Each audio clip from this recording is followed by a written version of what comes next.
Hola, aquí estamos en otro capítulo de la J Podcast con Gabriela Flores, coordinadora general de la J y Brian Martínez, coordinador de comunicaciones de la J. y candidato a alcaldía de Bayamón. Eso es así. Pues hoy tenemos un programa bien interesante, bien chévere. Estamos bien emocionados porque tenemos aquí dos personas que son activistas, personas preparadas que llevan años en la lucha social, defensores en contra de la pena de muerte, por el cambio climático. Por la clase trabajadora, por la Universidad de Puerto Rico. Y sin más preámbulos, parte de nuestra delegación legislativa, el senador Rafael Bernabe y la representante Mariana Nogales. Bienvenidos. Saludos, una alegría para nosotros estar aquí con ustedes, la J, la juventud. Sí, saludos, siempre es un placer. Pues queremos saber cómo se sienten, cómo están en el día de hoy. Arranca tú, Mariana. Creo que todavía estamos recuperándonos de los estragos del cierre de sesión, que la verdad que yo todavía me siento cansada. No sé si en el Senado fue tan fuerte como en la Cámara, pero yo estoy desbaratada. Los cierres de sesión, mi experiencia durante los últimos 3 años y medio que hemos estado en la legislatura, son 7 sesiones que se realizan durante el cuatrienio. Esta fue la última, la 7ª. Los cierres de sesión siempre son muy intensos, por así decirlo. Caóticos. No por las mejores razones, como voy a explicar en un segundo, pero el cierre de sesión último es el más caótico de todos, y eso es lo que está refiriéndose Mariana. Son caóticos porque desafortunadamente se dejan muchos proyectos de ley para última hora, y muchos de esos proyectos de ley que se dejan para última hora son proyectos de gran alcance, no son proyectos triviales. Por ejemplo, ahora en los últimos días se estaban considerando toda una serie de medidas que tienen que ver con los permisos en Puerto Rico y con la posibilidad de realizar diferentes proyectos que pueden afectar el ambiente, pueden afectar las comunidades. Y entonces esas medidas se vienen a considerar a última hora, a la carrera, dentro de una avalancha de otro conjunto de medidas. Así que uno está durante 3 o 4 días prácticamente sin descanso, examinando medidas, discutiendo medidas, determinando si va a votar en contra, va a votar a favor, tratando de detener algunas medidas que van a ser nocivas, tratando de lograr que se prueben algunas. Pero ciertamente es bien agotador, como señala Mariana. Sí, vimos también que descargaron unos nombramientos a última hora, muchísimos sí. jueces, diferentes oficinas que estaban vacías. Bueno, uno de los que pusieron como juez es uno de los abogados de la Comisión Estatal de Elecciones, que vio el caso en contra del MBC y en contra de Eliezer Molina. Así que, le dieron un premio ahí. a mí me pareció específicamente ese abogado que no tiene temperamento judicial. Es una persona sumamente soberbia. Así que ese nombramiento en particular a mí me preocupó mucho. Sí, y ese es otro ejemplo de lo que te acabo de decir, porque bajan literalmente 100 nombramientos en un día y tú no tienes tiempo, porque uno quisiera, ¿verdad?, poder mirar. En el caso de los jueces, lo ideal sería, lo correcto sería que hubiese vista pública. Eso es lo usual. Y que los jueces, ¿verdad?, vinieran y contestaran a preguntas a la comisión de nombramiento. Pero en ausencia de vista pública, por lo menos que hubiese suficiente tiempo para tú poder mirar el récord de la persona, preguntarle a alguien, ¿verdad?, alguna referencia, ¿verdad? Si es una persona, qué sé yo, que está nominada para un puesto en la comisión de juego, por ejemplo, pues uno conoce a algunas personas que conocen de ese tema y le pregunta, mira, tú conoces a esta persona, sabes si es apropiada para este puesto. Pero cuando te bajan 100 nombramientos una tarde, pues tú no tienes tiempo de realmente chequear esas personas. Y a menos que sea un nombre bueno, un apellido muy particular o lo que sea, que uno lo puede identificar rápido, pues en una lista de 100 hay 40 Rodríguez y entonces uno no puede como identificar a las personas, a pesar de que uno pasa esos listados por compañeros y compañeras abogadas y personas que conocen para ver si se puede identificar alguno que otro nombramiento preocupante. Pero ahí se fueron, incluso los medios de comunicación lo empian a reseñar ahora, varios días después ellos se dieron cuenta. del cierre de sesión. Y en parte lo hacen así conscientemente, ¿verdad? Porque saben que si uno tiene suficiente tiempo para constatar quiénes son las personas que están ahí, pues pueden venir objeciones. Así que lo que tratan es de poder pasarlo. Otra cosa que hicieron en esta sesión, en el caso nuestro, era que había medidas que se habían derrotado por alguna razón. Y entonces cogían otro proyecto de ley y le enganchaban el proyecto derrotado, literalmente se lo enganchaban a este proyecto de ley, aunque el tema de un proyecto de ley y del otro nada tenían que ver uno con el otro. Había una medida para establecer toda una serie de reglamentación en la antigua base de Roosevelt Road, por ejemplo, que se había derrotado. Y entonces cogen un proyecto que tenía que ver con ponerle el nombre de alguien creo que era un cuartel de la policía, no me acuerdo qué cosa, que no tenía nada que ver con eso, y le enganchan aquella otra medida en esta, ¿verdad? Eso se pudo detener porque incluso es inconstitucional. No se supone que un proyecto de ley se enmiende para incluir algo que nada tiene que ver con el objetivo original del proyecto. Así que en ese caso se pudo detener, pero de nuevo se ponen bien creativos para tratar de ver cómo pueden colar medidas de alguna manera que han sido derrotadas o que saben que van a tener oposición, pero que tratan de poder pasarlas sin que uno se dé cuenta o que no se pueda organizar la oposición. A mí me parece también que al menos mi experiencia en la Cámara de Representantes, si hubiese un trabajo consistente y constante, pudiésemos haber atendido esas medidas importantes como por ejemplo las recomendaciones del Comité de Cambio Climático y nos hubiera dado tiempo de atender eso importante. Entonces se pasan un montón de legislaciones que son ponerle el nombre a algo. Bueno, hay una representante que le puso el nombre de alguien a una planta de filtración. Así que eso nos sorprendió muchísimo. Pero el trabajo, por ejemplo, en la Cámara se cerró 3 semanas. Yo creo que la Cámara fue peor que nosotros. Por la controversia de Lizy Burgos y la mascarilla. O sea, y se cerró. Son 3 semanas que perdimos de trabajo. Y cuando uno hace el análisis, ese primer año... Justo empezando la sesión. Claro, y entonces uno ve... Yo hice el análisis de cómo trabajaba, por ejemplo, la Comisión de Recursos Naturales. Y el primer año, 2021, un montón de vistas, etcétera. Baja en el 2022, en el 2023 casi nada. Y ya 2024, olvídate. Ya está casi no haciendo nada. Y eso mismo yo lo observé con muchas de las comisiones. Otras sí trabajaron, yo creo que la Comisión de Salud trabajó bastante. Pero más allá del mal funcionamiento del cierre de sesión, yo creo que lo más triste y lo más preocupante de las sesiones legislativas que hemos vivido es el hecho de que hay toda una serie de proyectos importantísimos que no se aprobaron. Ni siquiera, ni temprano ni tarde no se aprobaron. Te doy un ejemplo. El proyecto de legitimación activa ambiental, que la compañera Mariana Nogales fue una de las protagonistas de ese proyecto. Bueno, pero ese se aprobó. En Cámara y Senado, el gobernador lo vetó. El gobernador lo vetó, pero no se aprobó, ¿verdad? Eso es triste que ese proyecto no se haya aprobado. Eso es una medida que permitía, que daba un arma, que daba un instrumento a todos los ciudadanos en Puerto Rico para poder denunciar violaciones de leyes ambientales o reglamentos ambientales. Le daba la posibilidad de ir al tribunal para poder pedir, ¿verdad?, que se respetaran las leyes ambientales y los reglamentos ambientales. Un instrumento fundamental. No se logró. La ley de reforma universitaria, un proyecto tan bonito, también trabajado por la comunidad universitaria para transformar la manera en que funciona la universidad, hacerla más democrática, para garantizar su autonomía, para garantizar sus finanzas, una institución tan importante para el pueblo de Puerto Rico, no se aprobó.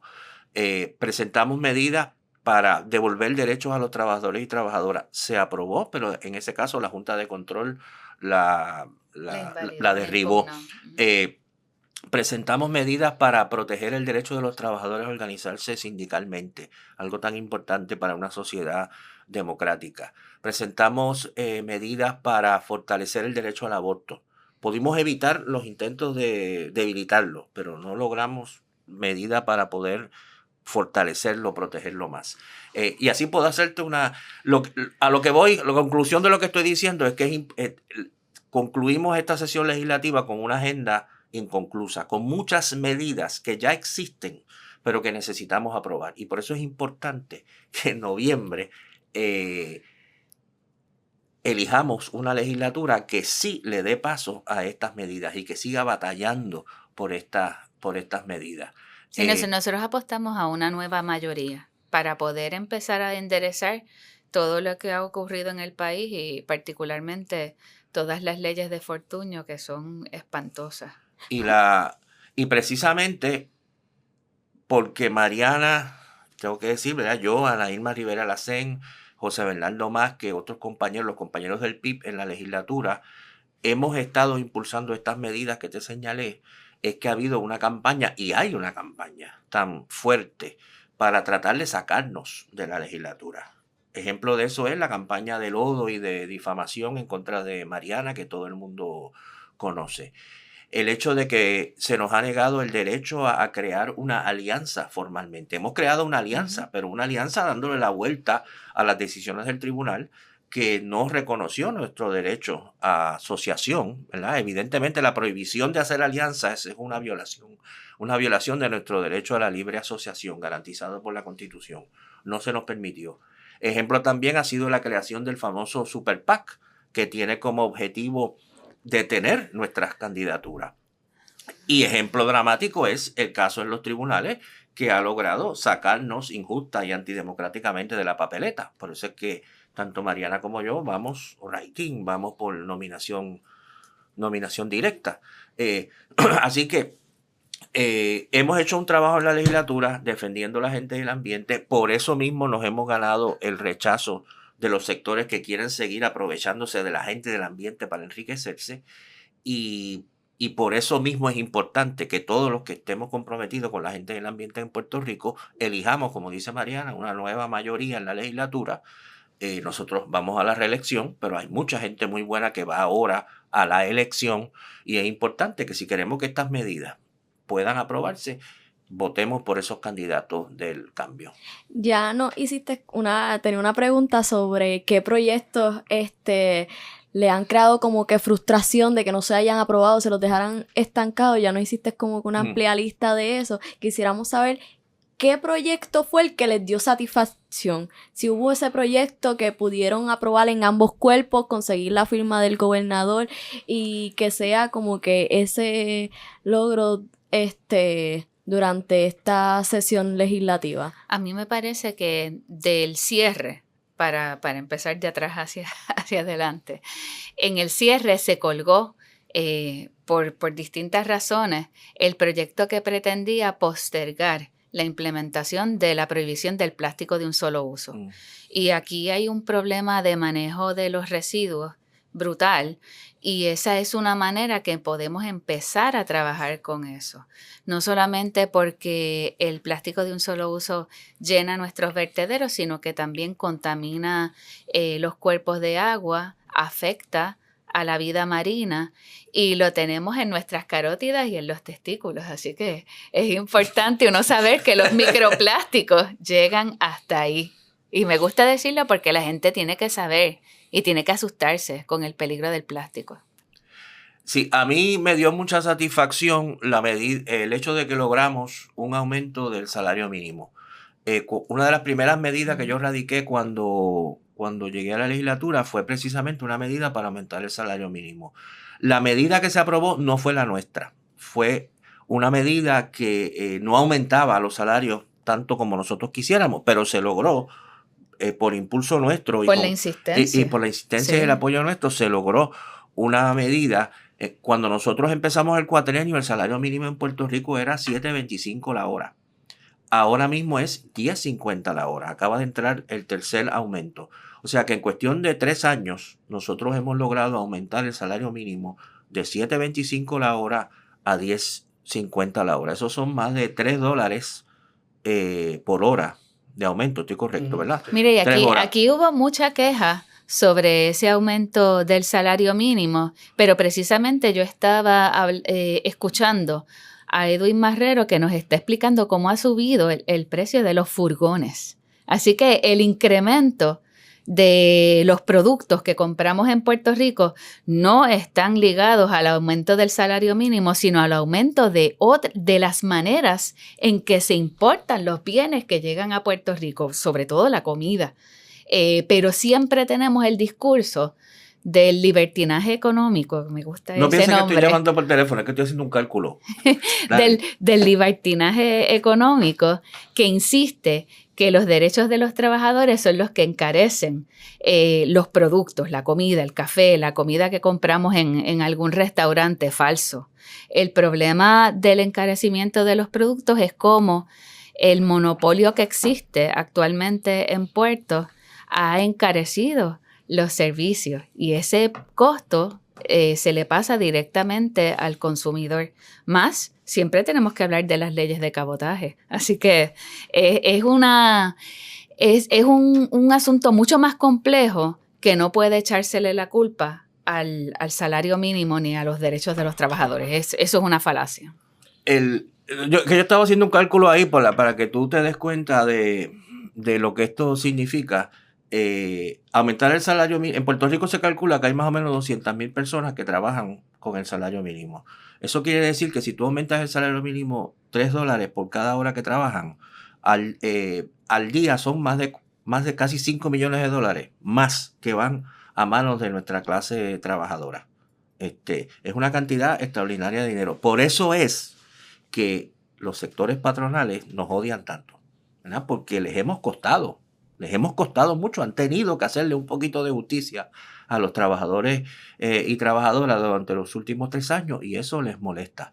Es importante subrayar lo que dijo Mariana, porque siempre, ahora mismo en el aumento tercero, el de 10.50, están en el tribunal las organizaciones patronales tratando de lograr que el tribunal paralice ese nuevo aumento, el tercer aumento a 10.50. Y esas organizaciones no representan a los pequeños comerciantes. En lo más mínimo. Eso es falso también. Ellos representan los grandes intereses, los Walmart, toda esa gente. Sí, ellos hablan a nombre de los pequeños, sí, pero son realmente los grandes. Pero lo importante es que en el 2020, ahora dicen lo mismo que ahora decían lo mismo que están diciendo ahora, que si se aumentaba el salario mínimo en el 2021, cuando lo vimos en las vistas públicas para aumentar el salario mínimo, era la catástrofe. Si nosotros aumentábamos el salario mínimo, iban a cerrar todos los pequeños negocios, iba a haber una crisis económica, iba a aumentar el desempleo, se iba a detener el crecimiento, etcétera. No pasó absolutamente nada de lo que se planteó. Todo lo contrario, la economía ha crecido después del 2021. No tanto como, ¿verdad?, como a veces se proclama, pero ciertamente no ha habido ninguna catástrofe. Era evidente que nuestra economía podía funcionar, incluso funcionar mejor, con una mejor distribución de la riqueza, con un salario mínimo más alto. Y ahora mismo, de nuevo, 2024, están de nuevo prediciendo la catástrofe, el desastre y el descalabro. Lo mismo pasó, por ejemplo, con los tecnólogos médicos. Y yo hablé con los dueños de laboratorio y le dije, pero mire, usted no se da cuenta que usted me está diciendo que el problema es que First Medical le debe 6 meses y que no le ha pagado los laboratorios y que los planes médicos no le pagan los servicios de laboratorios como se pagan en Estados Unidos, sino que lo paga por una tarifa 30% por debajo del rate de los Estados Unidos. Pues entonces, el problema no son los trabajadores, no son los tecnólogos médicos, son las aseguradoras. Uh-huh. Y sin duda, o sea, lo presentan que va a haber unos cierres de laboratorios, los laboratorios pequeños, pero realmente no meten el dedo en la llaga correcta, que es los planes médicos. Y en la legislatura no hay voluntad, no hay valentía para decirle a los planes médicos, se acabó el abuso con la gente, se acabó el abuso con los profesionales de la salud y con los proveedores de salud que están arrancándose los pelos de la cabeza porque es que no hay quien pueda bregar con los planes médicos. Esa fue otra medida que logramos aprobar, que es un pequeño paso, pero es un paso importante, que lo hicimos junto con el Comité Multisectorial de Reforma de Salud, que es un comité que se creó de diferentes sectores para hablar del tema de cómo reformar el sistema de salud en Puerto Rico, que es la resolución 80 nuestra, que se convirtió después en otra medida, pero se aprobó. Lo importante y lo que establece es que hay que hacer un estudio y provee los fondos para que se haga un estudio demográfico, estudio epidemiológico, estudio financiero de cómo se podría instituir en Puerto Rico un seguro de salud universal. cuánto costaría, cómo funcionaría, cómo serían las coberturas, todos los elementos complejos que implica crear ese seguro de salud universal, hay que diseñarlo y hay que estudiarlo. Y se aprobó una medida, nosotros fuimos quienes la iniciamos, para que ese estudio se haga, y se le encargó a la Universidad de Puerto Rico con unos fondos que se destinaron, más de $1 millón, para poder hacer ese estudio como un paso, el próximo paso necesario para movernos hacia liberarnos de la dictadura de las aseguradoras. Y esa es otra razón, te repito, por la cual nos odian tanto y por la cual nos están haciendo campaña y por la cual nos han sacado de la papeleta y por la cual van a seguir financiando mensajes en contra de nosotros, diciendo que estamos en contra de la libre empresa, que queremos traer el socialismo y 40,000 cosas, porque las aseguradoras quieren mantener su negocio y no les gusta que haya legisladores que las estén denunciando. Y entonces yo regreso, ¿verdad?, a lo que tenemos que hacer, ¿verdad? Nuestro pueblo, las personas que nos están escuchando, tienen que decidir si quieren seguir viviendo bajo el abuso de estas aseguradoras o queremos movernos a un seguro de salud universal. El MBC, la alianza y sus candidatos representamos la segunda opción, movernos hacia un seguro de salud universal. Y yo creo que en noviembre hay que votar por esa alternativa. Además de seguir denunciando y quejándonos y molestándonos y maldiciendo cada vez que estamos buscando una cita con un especialista que no conseguimos a ninguno, hay que votar para cambiar todas esas cosas. Y en noviembre tenemos esa oportunidad. En el caso mío y de Mariana, hay que escribir el nombre, ¿verdad? Porque eso es importante decirlo. Como yo digo, ya estoy diciendo por ahí, en 2024 hay que escribir el cambio, ¿verdad? El cambio hay que escribirlo, porque no basta con poner la X, hay que ponerle X y el nombre mío y el X y el nombre de Mariana. Sí, queríamos hablar de eso, ¿verdad? Después de que el tribunal antidemocráticamente, diferentes tribunales, ¿verdad? Pero el Tribunal Supremo haya fallado en contra de las candidaturas de la MBC, lo haya sacado de la papeleta y ahora trae esa nueva dificultad, ¿verdad? Cómo ustedes están ideando esa campaña, cómo están pensando la nueva estrategia, ¿verdad? Ya vemos que viene de parte con eslogan, ¿verdad? Hay que escribir el cambio, eso está buenísimo. De hecho, nosotros tenemos un visual por ahí de cómo sería, ¿verdad? Cómo sería escribir en la papeleta Mariano Nogales y Rafael Bernabe, pero ¿cómo ustedes se sienten con ese cambio? Pues mira, parte de lo que hemos estado analizando, al menos en mi comité de campaña, es cómo vamos a lograr eso en un poco más de 1 pulgada de espacio. Y, ¿verdad? Tenemos unas ideas que no las podemos adelantar, pero sí se supone que la Comisión Estatal de Elecciones o los tribunales, en el caso que sea así, reconozcan la intención del elector. Y la intención del elector podría ser que una persona que escribió Bernabe quiere votar por Rafael Bernabe Rifkol, pero no escribió el nombre completo. Y una persona que escriba Nogales o Mariana quiere votar por Mariana Nogales Molinelli. Incluso iniciales podrían ser aceptadas. Y ya para eso hay un precedente en el caso de Edgardo Cruz, que fue candidato independiente para la alcaldía de Guánica. La Comisión Estatal de Elecciones reconoció 64 variantes de su nombre, incluyendo el militar, que no tiene, ¿verdad?, ninguna parte de su nombre. Y todos fueron reconocidos como la intención del elector. Claro, en ese momento quizá el mecanismo de nominación directa no era un mecanismo que representara un peligro. Así que nosotros prevemos que en el caso nuestro, en el de Bernabe y el mío, sí va a haber unos escollos adicionales. Por eso es que la campaña educativa tiene que ser tan fuerte y, sobre todo, la campaña para que no se dañen las papeletas. Porque la gente tiene que recordar, y lo tenemos que repetir a la saciedad, que solamente pueden votar por un candidato a la acumulación. Uno al Senado y uno a la Cámara. Es como el matrimonio, es uno nada más. O sea, ¿verdad? Quizá esa no es la mejor analogía. El matrimonio monógamo. Pero vamos a decir... Saquemos eso del récord. Pero es importante porque se dañan 30,000, 40,000 papeletas más, porque la gente vota por más de uno. Por ejemplo, la gente no puede votar en la misma papeleta por Denis Márquez, por Luis Raúl y por Mariana Nogales. Esa papeleta está inválida, dañada. Ni podrían votar por Rafael Bernabe y Vargas Vidot. Tampoco se puede votar así. O María de Lourdes. Tienen que escoger uno. Es difícil, pero hay que escoger uno solo. Y sabemos que hay suficiente gente que va a escoger personas buenas, porque aparte de Bernabe y de mí, pues hay otras personas muy buenas también que deberían estar en la legislatura. Y hay suficiente gente en Puerto Rico para escoger gente buena a la legislatura, no solamente en acumulación, sino en los distritos. Y por eso también para los distritos es importante que no se dañen esas papeletas, porque esas papeletas se invalidan.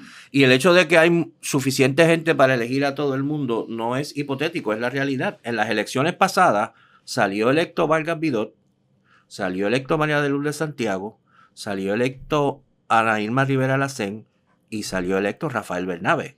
Así que, aunque la persona solo pueden votar por uno de esos, hay suficiente gente, ya hubo suficiente gente como para que todos salieran electos. Así que no hay ninguna razón por la cual si en 2020 todos esos salimos electos, en el 2024 todos esos volvamos a salir electos. Y esto del rating es, los comentaristas radiales y demás lo presentan como la gran complicación, como que es la cosa más enredada que hay en el mundo. Física cuántica. Realmente es una cosa muy sencilla que yo estoy seguro que todo nuestro pueblo lo entiende. Hay una columna, que es la columna que está a la derecha, que es la columna que está vacía. La última está vacía, denominación directa, y en esa columna, en la línea número 4, usted va a escribir el nombre de Mariana Nogales y pone una X. Y en la línea número 10, escribe el nombre de Rafael Bernabe y pone una X. Más sencillo no podía ser. En la línea 4, Mariana Nogales. En la línea 10, Rafael Bernabe. ¿Verdad? Mucho más complicado es llenar la planilla, ¿verdad? Que esto que te estoy describiendo. Así que no es nada complicado ni ningún enredo. En cuanto a los nombres, lo que la ley dice es que hay que poner el nombre completo. Yo fui candidato en el 2012. Yo fui candidato en el 2016. Yo fui candidato en el 2020. En las 3 ocasiones, el nombre que yo utilicé en la papeleta es Rafael Bernabe. A mí, ese es el nombre mío electoral, vamos a llamarlo de esa manera. Y ese es mi nombre ahora, ¿verdad? El segundo apellido mío, yo honro muchísimo a mi madre, la quiero muchísimo, pero no lo uso porque es un apellido alemán que nadie lo sabe escribir y sería absurdo que ahora me exijan que ese nombre esté ahí cuando yo nunca he usado ese nombre políticamente, ¿verdad? Mi nombre es Rafael Bernabe, ese es el nombre que hay que escribir. Y Mariana pondrá su nombre. Y como dice Mariana, lo ideal es que la gente ponga el nombre completo. Mariana Nogales, Rafael Bernabe. Ahora, en Puerto Rico hay una larga tradición en los tribunales y en la Junta también de que hay que respetar la intención del elector. Es evidente que si alguien pone Bernabe, no hay ningún otro Bernabe, ¿verdad? Que yo sepa por ahí. Si la gente pone Bernabe, es evidente que quieren votar por mí. Si la gente pone Mariana en la línea número 4, evidentemente quieren votar por Mariana Nogales. Esa batalla la vamos a tener que dar porque puedes estar seguro que nuestros enemigos van a decir, no. Tiene que estar el nombre completo. Vamos a tener que dar esa pelea. Así que lo ideal es que uno ponga el nombre completo. Pero aún si no ponen el nombre completo, nosotros daremos la batalla. Pero como te digo, lo más importante es que según se acercan las elecciones van a aparecer en montones de lugares, en la prensa, en muchos sitios, modelos de la papeleta. Uno va a poder ver la papeleta. Y eso es cuestión de usted mirar la papeleta antes de ir a votar y mira esa columna writing y chequea dónde está la línea número 4, dónde está la línea número 10 y ahí es que va a poner nuestro nombre. Y de nuevo, no es nada complicado, no es difícil, no es enredado, es poner, ¿verdad? Como yo he dicho muchas veces, si la gente sabe escribir, y la gran mayoría de la gente en Puerto Rico sabe escribir, a veces con letras muy feas como la mía, porque los que trabajan en mi oficina, ¿verdad? Se quejan de que no entienden lo que yo escribo. Pero aunque escriban, a menos que escriban, ¿verdad? Aunque escriban con una letra no muy artística, como es el caso mío, saben escribir. Y si sabemos escribir y si queremos cambio, no hay problema. ¿verdad? Y como la consigna mía es, en 2024, el cambio hay que escribirlo. Y yendo como tal a la decisión del Tribunal Supremo, el día que bajó la decisión, ¿cómo le hizo sentir en su carácter personal la determinación? Bueno, a mí, ¿verdad? Realmente me afectó bastante porque uno como abogada que conoce el derecho sabe que tenemos razón en nuestros planteamientos y ver que la decisión se toma por cuestiones político-partidistas, pues es sumamente decepcionante porque los tribunales son espacios donde uno pretende buscar la justicia. Y eso le hace pensar a uno si verdaderamente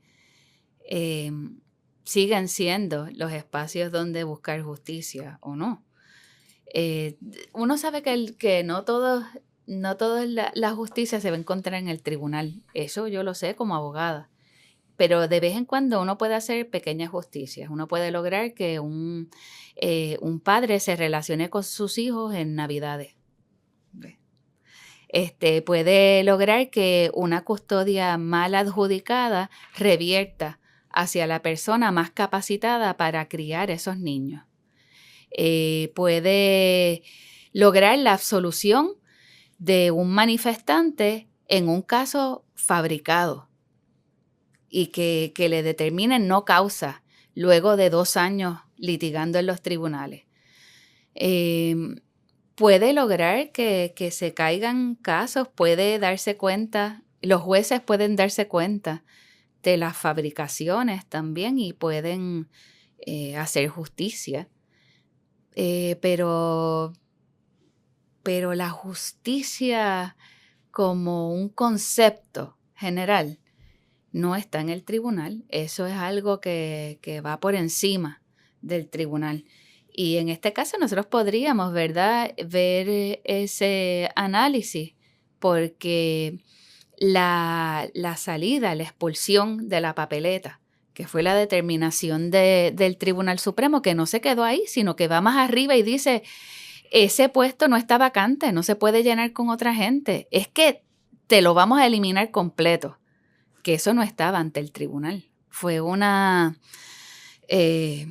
ir más allá del tribunal, de lo que estaba planteado. Pues nosotros podemos lograr la justicia cuando efectivamente en el 2024, luego del día de las elecciones, porque eso se cuenta luego, Rafael Bernabe y yo estemos electos por el pueblo de Puerto Rico y ahí entonces hay una verdadera justicia que va por encima del tribunal. Así que eso se puede lograr.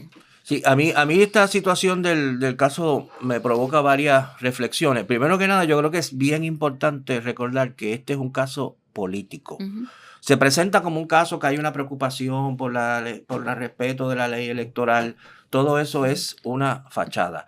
El promotor de este caso, el abogado estrella de este caso, es un licenciado que se llama Iván Rivera. Que es un abogado tramposo. Pero yo no sé si es tramposo o no. Pero yo sí, porque yo lo tuve en un caso pero en Macao. Es un abogado tramposo. Es un ideólogo de la derecha en Puerto Rico. Él escribe una columna en el periódico El Vocero regularmente en el cual está sistemáticamente atacando lo que él llama el socialismo, el comunismo, el populismo, el movimiento Victoria Ciudadana, al movimiento obrero, al movimiento ambiental. Él tiene una agenda política y quiere detener al movimiento Victoria Ciudadana políticamente. Lo que pasa es que él no se limita a argumentar en contra de nuestras ideas, nos quiere sacar de la papeleta. Y desafortunadamente lo logró. Y lo logró con la complicidad del Tribunal Supremo de Puerto Rico. Yo, como no soy abogado, quizás tengo una actitud un poquito más escéptica con respecto a los tribunales. Yo creo que en Puerto Rico los tribunales, hay muchos jueces, yo creo, y juezas en Puerto Rico, muchos fiscales que hacen un trabajo muy bueno, que hacen un trabajo muy comprometido con la comunidad. Uh-huh. O sea, no podemos generalizar, ¿verdad? Que están tratando de bregar con los problemas sociales, los problemas de las personas sin hogar, las personas dependientes de sustancias, los problemas de violencia. Están haciendo todo lo posible por bregar con estos problemas. Pero desafortunadamente, mientras más arriba tú vas en el sistema llamado de justicia, mientras más abajo vas, más encuentras gente que está tratando de hacer algo. Mientras más arriba vas, más encuentras decisiones que, como dice Mariana, tienen un fundamento más en política que en derecho. Y el caso más dramático es el Tribunal Supremo de Puerto Rico, que toma, y también el apelativo muchas veces, que toma decisiones, muchas veces por orientación política, más que por derecho. Yo tengo, a veces me preguntaban a mí los periodistas, ¿usted tiene fe en que el tribunal puede tomar una decisión buena? Mi respuesta es, yo tengo fe en que la gente, a través de la movilización y a través de la opinión pública, muchas veces puede lograr que el tribunal efectivamente tome una buena decisión, porque se siente presionado. Ahora, si no lo presionamos, muchas veces va a tomar decisiones terribles. Y yo creo que estamos viviendo una situación muy grave en Puerto Rico y en Estados Unidos, en que los tribunales supremos de aquí y de allá se han convertido en un agente político. No es para interpretar la Constitución, es para impulsar una agenda. Acabamos de ver tres decisiones del Tribunal Supremo de Estados Unidos, las tres terribles. Una, esta decisión de otorgarle inmunidad completa al presidente de los Estados Unidos cuando está en sus funciones oficiales, ¿verdad? Él puede cometer un acto criminal mientras está en función de su presidencia y está inmune, ¿verdad?, a cualquier tipo de recurso legal en contra suya. Es una carta blanca, como dijo la jueza Sotomayor, a que hagan cualquier crimen y no tengan que responder por él. Una cosa terrible. Segundo, se ha autorizado que las ciudades y los condados y demás criminalicen a las personas que están sin hogar en la calle, ¿verdad? Que prohíban, sí, metan preso o multen a personas que no tienen hogar, que su crimen es ser pobre. Ahora es un crimen ser pobre, una cosa terrible.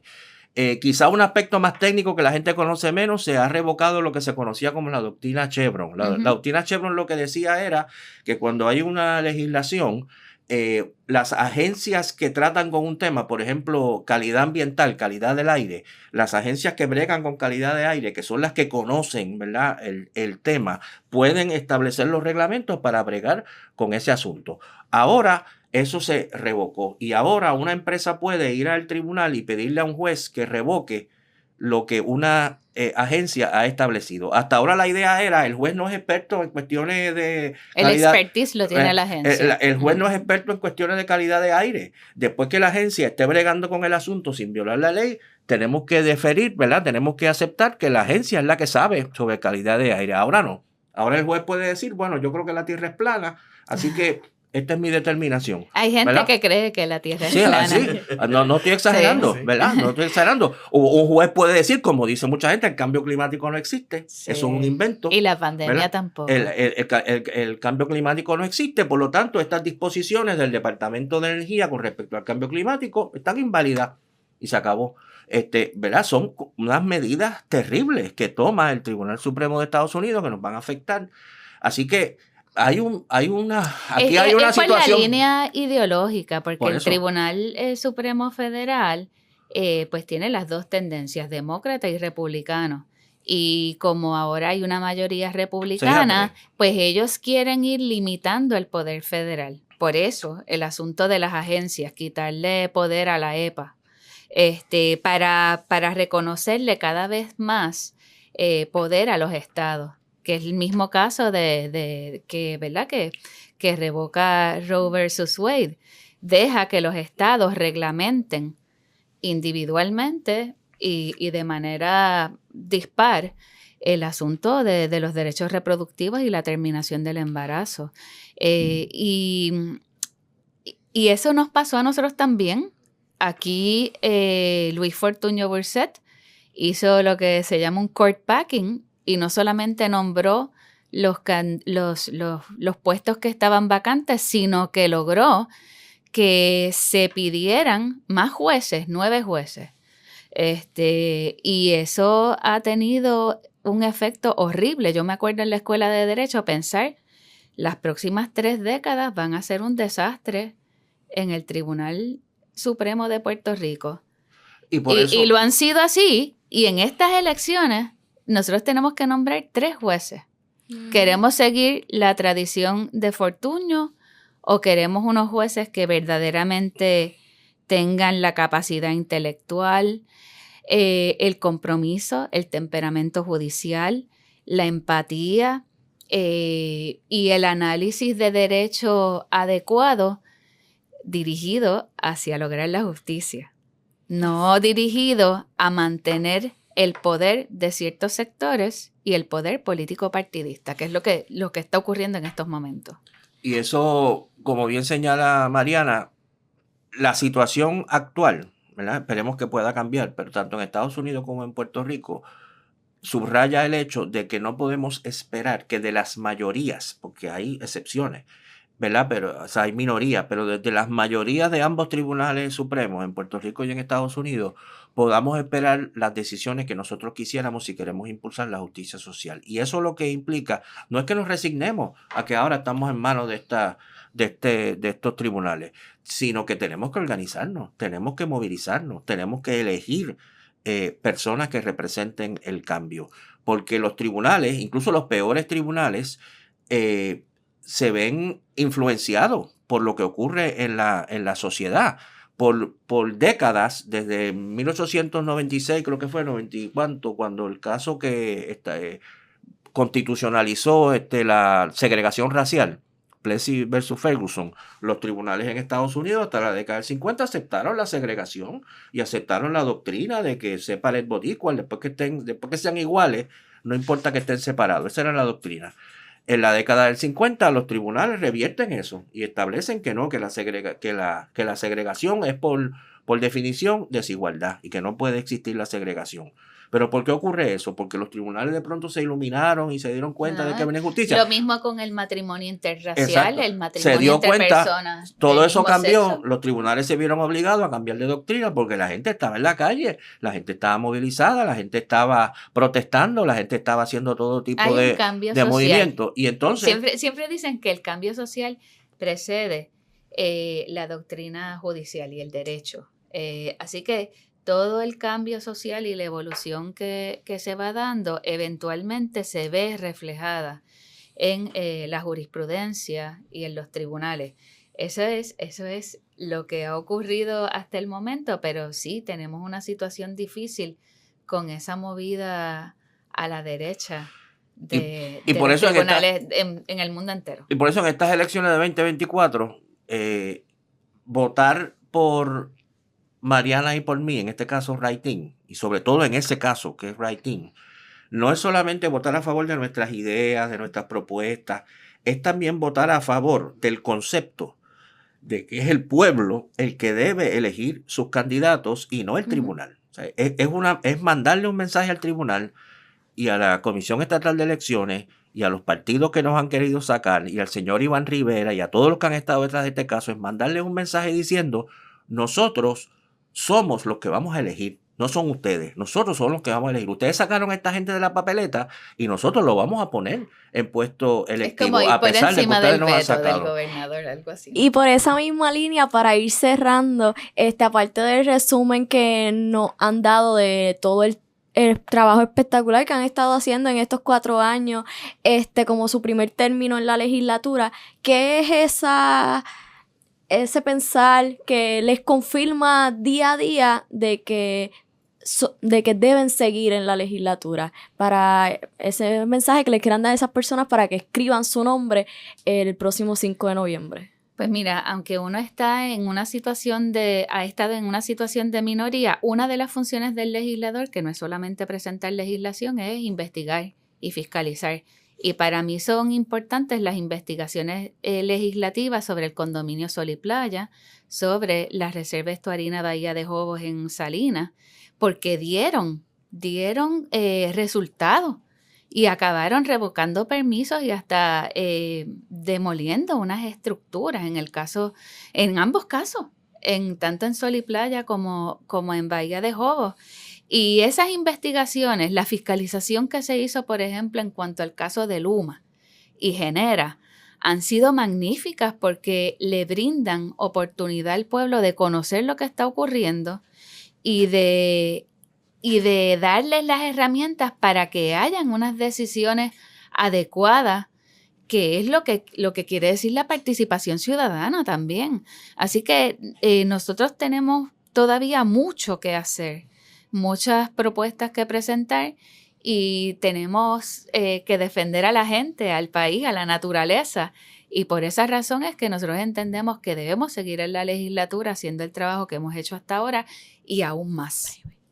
Sí, yo no voy a repetir todo lo que ha dicho Mariana, estoy totalmente de acuerdo.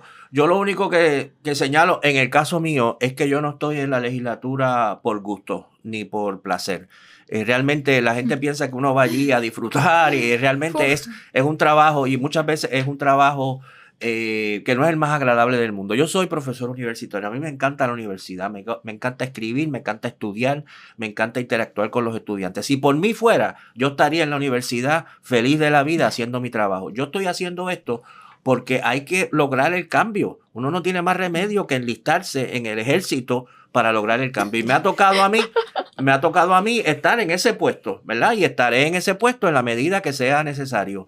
Mientras más rápido aparezca una persona más joven que yo y más capacitada que yo que me reemplace en ese puesto, yo feliz de la vida. Pero por ahora me ha tocado estar ahí. Así que yo pido ese voto para poder seguir dando esa batalla. Pues muchísimas gracias y pues ya saben, en la columna 4 se escribe Mariana Nogales y en la 10 Rafael Bernabe. Esa es la consigna. Y inscríbanse para votar antes de inscribirse para el ejército. Tienen hasta el 21 de septiembre para que saquen la electoral. Muchas gracias. Gracias a ustedes por estar aquí. No, gracias a ustedes. Gracias.